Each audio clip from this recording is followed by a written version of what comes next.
1 kilo நான் மாவு எடுத்துருக்கேன். இந்த நாகா மைதா இது 1 கிலோ மாவு எடுத்துருக்கேன். சரிங்களா?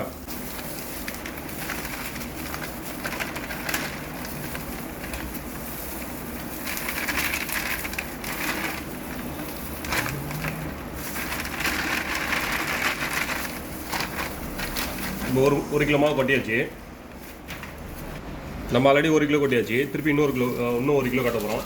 மொத்தம் டோட்டலாக 2 கிலோ. சரிங்களா?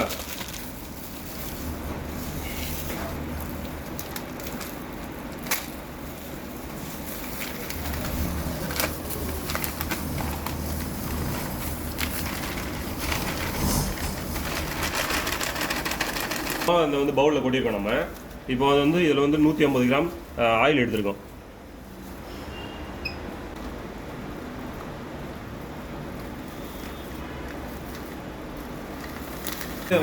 வாட்டர் வந்து 1 லிட்டர் எடுத்துருக்கேன் நான். 1 லிட்டர் கேன் இது. இந்த 1 லிட்டரில் வந்து நம்ம வந்து 2 கிலோ மாவுக்கு வந்து யூஸ் பண்ணுவோம்.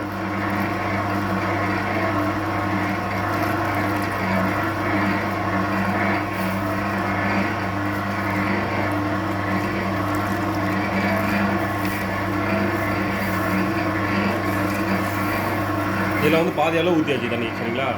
1 லிட்டர் வந்து இப்போ 1/2 லிட்டர் ஊற்றிருக்கேன்.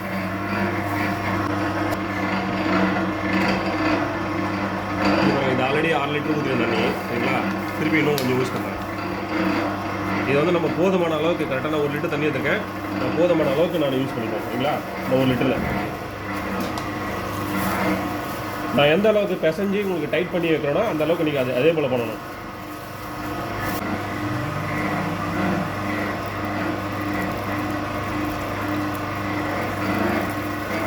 மொத்தமாக நம்ம வந்து 1 லிட்டர் தண்ணி ஊற்றிருக்கோம். சரிங்களா?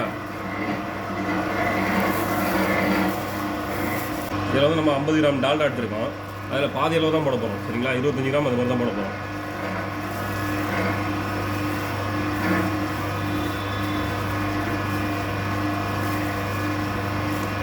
இது வேணுமா தான் போட்டுக்கலாம், இல்லைன்னா வேணும்னா விட்டுடலாம். வந்து ஒரு 15 நிமிஷம் 10 நிமிஷம் ஊற வச்சு. சரிங்களா?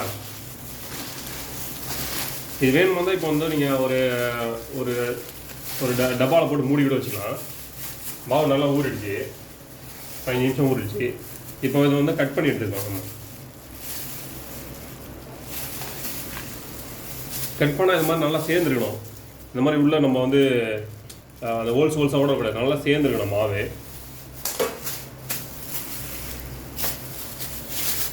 இதை வந்து நம்ம தேய்ச்சி எடுத்துக்க போகிறோம்.